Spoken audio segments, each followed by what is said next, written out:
रामकृष्ण हरी. कटेवरी हात विटेवरी उभा तोच जगाचा पोशिंदा. आणि याच पंढरीत याच भाविकांसाठी सागर डेव्हलपर्स घेऊन आले आहेत भव्य ओपन प्लॉट प्रकल्प, ते सुद्धा दर्शन रांगेच्या अगदी जवळ. इथे पाठीमागे आहे दर्शन बारी. नगरपालिका हद्दीतील नियोजित आराखड्यातील 50 फूट डीपी रोड. संपूर्ण प्रोजेक्टमध्ये अंतर्गत street lights, plot demarcation, plantation आणि प्रत्येक प्लॉटला स्वतंत्र नळ कनेक्शन. संपूर्ण प्रोजेक्टला तारेचे कंपाऊंड. ज्येष्ठ नागरिकांना बसण्यासाठी बेंचेस. चला तर मग आत्ताच बुक करा मठासाठी किंवा आपल्या हक्काच्या घरासाठी आपल्या हक्काचा प्लॉट, तेही अगदी माफक दरात. ताज्या घडामोडी पाहण्यासाठी आमच्या YouTube चॅनलवरील PVR म्हणजेच पंढरी वार्ता या न्यूजला सबस्क्राइब करा आणि शेजारील बेल आयकॉनवर क्लिक करा.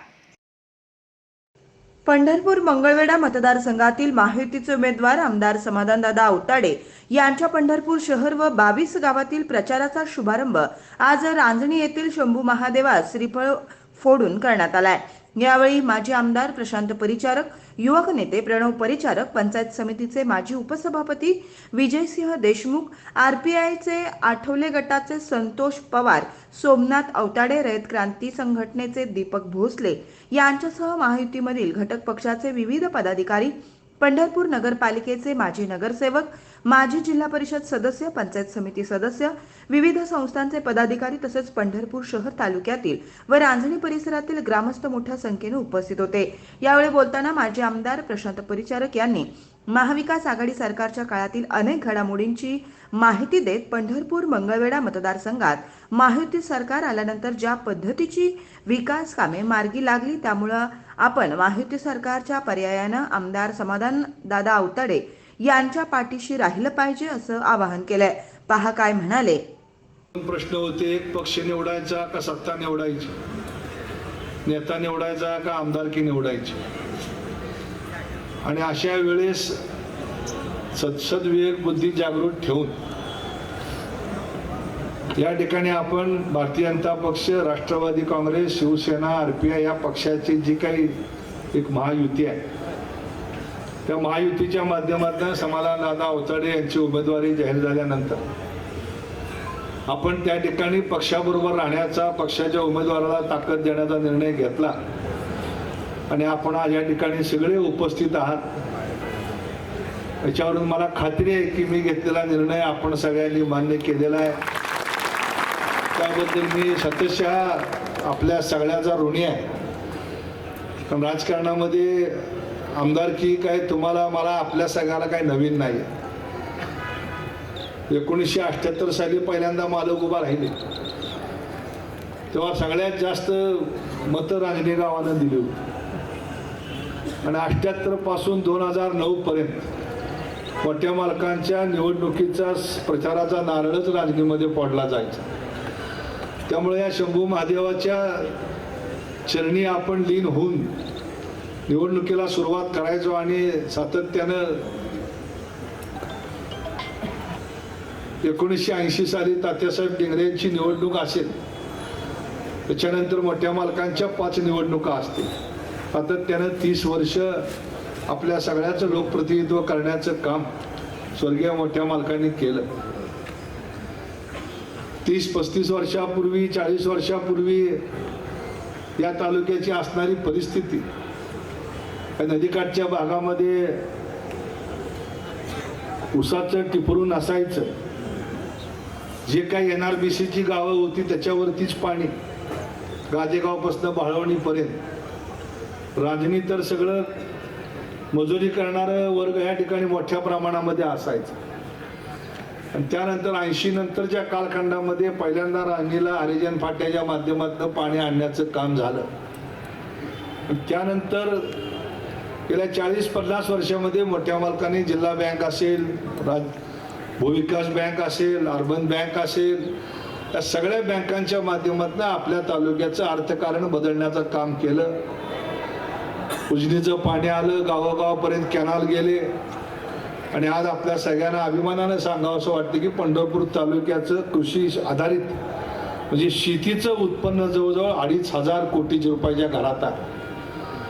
नुसत्या ऊसाचं उत्पादन, साखरेचं उत्पादन ह्या तालुक्यामध्ये होते 40-45 लाख मेट्रिक टन, ज्याची आजच्या बाजारभावानं किंमत आहे 1400 ते 1500 कोटी रुपये. दरवर्षी द्राक्षाचं उत्पादन होतंय आपल्या तालुक्यामध्ये जवळजवळ 500 कोटी. एकट्या मार्केट कमिटीत बेदाण्याची उलाढाल होती जवळजवळ 350 ते 400 कोटी. डाळिंबाचं वेगळं आहे, केळीचं वेगळं आहे, दुधाचं वेगळं आहे, भाजीपाल्याचं वेगळं आहे. अशा पद्धतीनं महाराष्ट्रातला सगळ्यात शेतीवरती आधारित असा हा समृद्ध असलेला तालुका. दुर्दैवानं ह्या तालुक्यामध्ये 4 भाग झाले आणि 2009 सालानंतर आपल्याला आपली विभागणी झाली. मित्रांनो, ही निवडणूक कोणाला आमदार करायचं, कोणाला खासदार करायचं याची निवडणूक निश्चितपणे मी मानत नाही. ही निवडणूक आहे ती पुढच्या 25 वर्षाच्या आपल्या राज्याचा पाया घालणारी निवडणूक आहे. देशामध्ये नरेंद्र मोदी साहेबांच्या रूपाने एक नवीन नेतृत्व 2014 साली या देशामध्ये आलं. कुणाला ही अपेक्षा नव्हती, पण देशानं 300 जागा निवडून दिल्या आणि गेल्या 10 वर्षामध्ये अनेक क्रांतिकारी निर्णय त्या देशामध्ये झाले. 14 ते 19 भारतीय जनता पक्ष शिवसेनेचं सरकार राज्यामध्ये होतं. देवेंद्र फडणवीस साहेब असतील आणि त्यांच्या सगळ्या सहकार्याने अनेक क्रांतिकारी निर्णय घेतले. 2019च्या निवडणुकीमध्ये पुन्हा एकदा भारतीय जनता पक्ष शिवसेनेच्या सरकारला या राज्यातल्या लोकांनी कौल दिला आणि 165 पेक्षा अधिक उमेदवार आमदार या युतीचे निवडून दिले.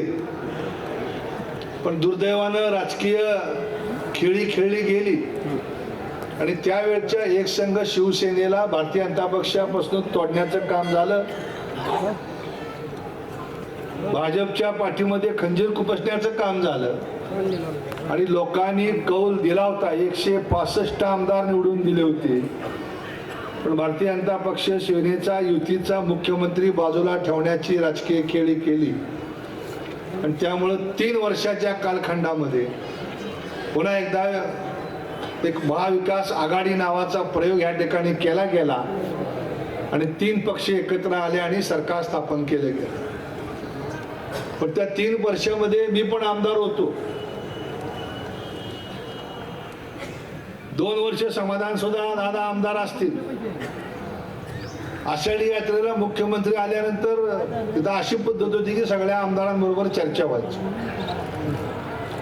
मित्रांनो, मी तुम्हाला सांगतो की आम्हाला निरोप यायचे कलेक्टर ऑफिस मधून, दादा बरोबर आहे की तुम्ही काय येऊ नका भेटायला, मुख्यमंत्री काय भेटणार नाही. त्यामुळे मी काय कधीच गेलो नाही. मी स्वाभिमानी असल्यामुळे निरोप आल्यानंतर मी कधीच जात नव्हतो. दादा एकदाच गेले आणि दारातच भेटले. दादाला तिथं डाक बंगल्याच्या दारातच उभा केलं. मुख्यमंत्री चालत चालत गाडीत बसताना आले, नमस्कार केला, कसं काय बरं आहे का म्हटले, गाडीत बसले. बरोबर आहे. ही परिस्थिती या राज्यामध्ये सगळीकडे होती आणि असे धाडसी निर्णय आदरणीय एकनाथरावजी शिंदे साहेबांच्या नेतृत्वाखालच्या या महायुती सरकारने घेतलेले आहे. मित्रांनो, या पृथ्वीवरती जोपर्यंत शेवटचा माणूस राहणार आहे तोपर्यंत प्रश्न हे कायम राहणार आहे. मला आठवते की मोठ्या मालकांच्या काळामध्ये लोक काय म्हणायचे की पंढरपूरनं वजेवाडीपर्यंत जाणारा रस्ता करून द्या. बरोबर आहे का कांडोळे साहेब? वजेवाडीपर्यंत जाणारा रस्ता करून द्या. तेव्हा 3 मीटरचा रस्ता असायचा. एक एसटी सुद्धा बसायची नाही. नवीन पिढीला मुद्दाम सांगतोय मी. आणि सगळा रस्ता खडीचा असायचा. डांबर नावाची चीज त्या रस्त्यावर नसायची. म्हणायची एक रस्ता द्या म्हणजे आम्ही फाट्यावरनं चालत जातो. पण जसं जसं माणसं शिकायला लागली, सुशिक्षित व्हायला लागली, मग मेन रस्त्याबरोबर मग गावाला जोडणारे रस्ते करा. असा जसा काळ पुढे चालला, आता गावाला जोडणाऱ्या वस्तीला जोडणारे रस्ते करा. अजून 5 वर्षामध्ये वस्तीपासून माझ्या घरापर्यंतचे रस्ते करा. घरात केलं तर घराच्या कडेचं काँक्रीट करा. एकदा काँक्रीट केलं जसं आता आपण करतोय ग्रामपंचायत, एकदा काँक्रीट करायचं, दुसऱ्या वर्षी त्याच काँक्रीटवर पुन्हा पेव्हिंग बसवायचं. पेव्हिंग झालं की दुसऱ्या वर्षी पुन्हा डांबरी करायचं. डांबरी झालं की पुन्हा 4थ्या वर्षी कॉन्क्रीट करायचं. चालू आहे का नाही? कामच नाही, 30 कामं. तात्पर्य सांगा असं आहे की अपेक्षा या राहणार आहे. रांजणीला प्यायला पाणी नव्हतं. तात्यासाहेब डिंगरे आमदार असताना पहिल्यांदा रांजणीला पाणी मिळावं म्हणून मोठ्या मालकांनी प्रयत्न केले. हरिजन पाट्याला मंजुरी आली 1983 साली. 84 साली मोठे मालक आमदार झाले. त्यानंतर तो कॅनल झाला. तो कॅनल 2 वेळा बुजला. पुन्हा 2004 साली पाईप टाकून नवीन कॅनल केला. आता मला चिठ्ठी आली की तेवढं ती 12माही कॅनल करायचं तेवढं समाधान दादाला सांगा. मी तुमच्याकडे पोच केलंय. पुढची 5 वर्ष काय उत्तर द्यायचं तुम्ही बघा. पण मित्रांनो, की गेल्या 30-40-50 इतकर आहे तिथं 50 वर्षापूर्वीचा आपला परिसर, आजचा परिसर, त्याच्यामध्ये खूप जमीन आसमानाचा फरक पडलेला आहे. आणि निरंतर चालणारी प्रक्रिया आहे. आणि ह्या प्रक्रियेमध्ये आपल्या सगळ्यांना जो आवश्यक असा जी मदत पाहिजे ती मदत देण्याची भूमिका निश्चितपणे या महायुतीच्या सरकारमधनं होणार आहे. त्यामुळे मी जास्त वेळ घेणार नाही. आपल्याला विनंती करेन, गट तट ह्याच्या पलीकडे जाऊन त्या महाराष्ट्राला एक चांगलं समर्थ सरकार द्यायचंय, जेणेकरून तुमच्या मनातल्या आजच्या आकांक्षा असतील त्या पूर्ण झाल्या पाहिजेत. या सरकारने शेतकऱ्यांकरता अनेक निर्णय घेतले. दुर्दैवानं आपल्या कार्यकर्ते ते निर्णय तिथपर्यंत पोचवत नाही अशी माझी एक खंत आहे. आगे बढो, हम तुम्हारे साथ आहे म्हणणारे सगळे आहेत, पण निवडणुकीच्या दिवशी ही कुठं असतील जरा तपासावं लागणार आहे. अनेक निर्णय सरकारने घेतले. शेतकऱ्याला पेन्शन नव्हती, केंद्राची पेन्शन होती, राज्यानं पेन्शन सुरू केली. 12,000 रुपयाची पेन्शन सुरू झाली. आता 18,000 रुपये करण्याचं आश्वासन दिलंय. 45 लाख शेतकऱ्यांना 7.5 हॉर्स पॉवर पर्यंतच्या सगळं लाईट बिल तुम्हाला 000 रुपयामध्ये आता यायला लागलेलं आहे. 10 लाख शेतकऱ्यांना जवळजवळ सोलरचे पंप देण्याचं नियोजन या सरकारनं केलेलं आहे. पूर्वी युरिया मिळायचा नाही, लाठीमार करावा लागायचा. आज नीम कोटेड युरिया प्रत्येक शेतकऱ्याला रब्बी आणि खरीप हंगामाच्या अगोदर मिळतोय. शेतकऱ्याच्या हमी भावामध्ये दुप्पट तिप्पट या ठिकाणी दरवाढ झाली. मी उसाच्या एका साखर कारखान्याचं चेअरमन म्हणून सांगतो की गेली 25 वर्ष आम्ही सगळेजण मांडत होते की साखरेला हमी भाव ठरला पाहिजे. आजपर्यंत कधी ठरत नव्हता. कधी साखर 2200ने विकायचे, कधी 1800ने विकायचे, कधी 2400ने विकायचे आणि शेतकऱ्याला 1600, 1500, 1700 रुपये दर मिळायचे. मोदी साहेब आल्यानंतर त्यांनी एका ओळीचा फतवा काढला आणि साखरेचे दर 3100 रुपये केले. 20% इथेनॉलचं ब्लेंडिंग केलं. इथेनॉलला लिटरला दर दिला 65 रुपये, 65 रुपये. म्हणून आज आम्ही तुम्हाला 2800-2900 रुपये दर घेऊ शकतो.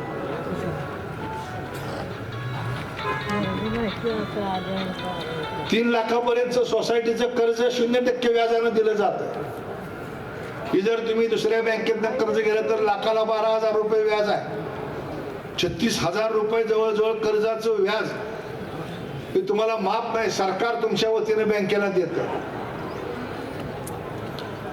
आणि आता तर आम्ही सगळ्याची मागणी आहे. मागच्या आमच्या पक्षाच्या बैठकीमध्ये मागणी केली देवेंद्रजींकडं. एकदा दोनदा कर्जमाफी झाली, आता तिसऱ्यांदा कर्जमाफी करून टाका. आणि मला वाटतं की कालच त्यांनी कुठेतरी घोषणा केली आहे औरंगाबादला की सरकार आल्यानंतर शेतकऱ्याचं कर्ज सुद्धा माफ केलं जाईल. म्हणजे अशा पद्धतीनं शेतकऱ्याकरता काम करणारं सरकार, महिलांसाठी काम करणारं सरकार.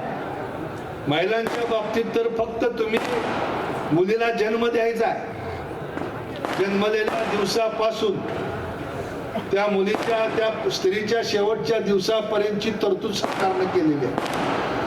जन्माला की तिच्या खात्यावर पैसे आहेत, शाळेत गेले शिक्षणाचा खर्च सरकार करणार आहे. संज्ञान झाली लाडक्या बहिणीखाली तिला 1500 रुपये अनुदान सुरू आहे. कॉलेजला गेला फी तर माफीच आहे, पण हॉस्टेलचा खर्च सरकार करणार आहे. एक लाडकी योजना आहे, भाग्यश्री योजना आहे, यशस्वी उद्योजनी योजना आहे, लखपती दिदी योजना आहे. एखादी महिला जर विधवा झाली दुर्दैवानं तर तिला 1000 रुपयाची पेन्शन दरमहा देण्याची योजना आहे. 65 वर्षाच्या वरच्या वयस्कर महिलांसाठी योजना आहे. आता लाडकी बहीण योजना केली म्हणून लाडक्या भावाला सुद्धा काहीतरी दिलं पाहिजे. म्हणून शिकलेल्या तरुणांना नोकरी मागायला गेल्यानंतर विचारलं जाते तुला अनुभव काय आहे. मित्रांनो, या सरकारने एक योजना आणली आहे. माझ्या आपल्याच पाटण कारखान्यामध्ये जवळजवळ आपण 100 लोकांना त्या ठिकाणी संधी दिली. अर्बन बँकेमध्ये मी जवळजवळ 50 लोकांना संधी दिली. त्याला 8 महिने 10 महिने 12 महिने कारखान्यात बँकात काम दिल्यानंतर त्याचा पगार सुद्धा सरकार करणार आहे, संस्थेवरती बोजा पडू नये म्हणून. आणि त्या अनुभवाच्या जोरावरती तुम्ही सगळ्यांनी पुढे आपल्या आपल्या आयुष्यात उभा राहावं ही सरकारची यामागची भावना आहे.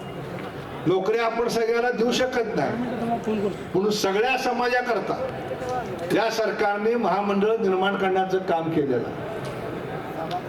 अण्णासाहेब पाटील महामंडळाच्या माध्यमातून 1 लाख मराठा उद्योजक तयार करण्याचं काम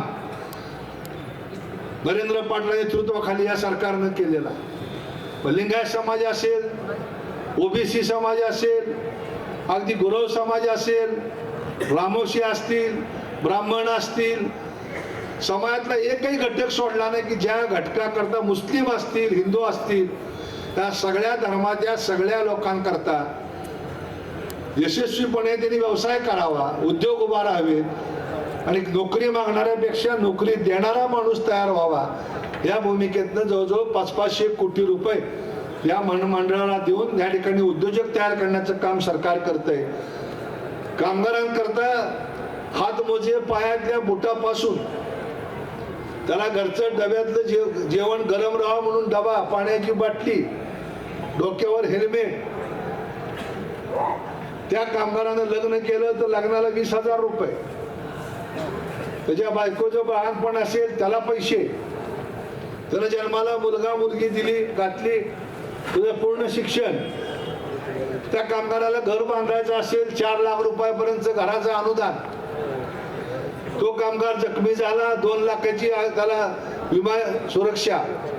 दुर्दैवाने तो कामगार मयत झाला, त्याला 4 लाखाचं विम्याचं संरक्षण. म्हणजे इथपर्यंतची काळजी सरकार घेते. आता काय काय ठिकाणी तर त्या कामगारांना गाडीतनं आणून जेवण सुद्धा पोच केलं जातंय. म्हणजे एवढं सगळं चांगलं काम या ठिकाणी होतंय. 5 लाख रुपयापर्यंत तुम्हाला कुठल्याही दवाखान्यात जाऊन आयुष्यमान भारत सारखी योजना या देशात पहिल्यांदा मोदी साहेबांनी सुरू केली. पहिल्यांदा 170,000 होते, आता कितीतरी 1800 का 1100 आजार त्याच्यामध्ये समाविष्ट केलेला.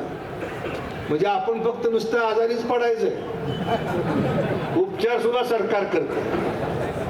दुर्दैवानं आजारी कोणी पडू नये ती योजना बंद व्हावी, कारण माणसं चांगली सुदृढ राहावी ही खरं म्हणजे आपल्या सगळ्याची इच्छा आहे. पण दुर्दैवानं होतं, पण त्याच्यावर उपचार करायचं काम सुद्धा सरकार 5 लाख रुपयापर्यंत आणि दरवर्षी एकदा नाही. म्हणजे अशा पद्धतीचं एवढे चांगले निर्णय या ठिकाणी होत आहेत. पण तरी सुद्धा आम्ही कुठेतरी गट तट माझ्या वस्तीचं जे राहिलंय, माझ्या इथंच असे प्रश्न आहेत, डीपीज मिळला नाही, हे जे प्रश्न राहणार आहेत हे सोडवायचे.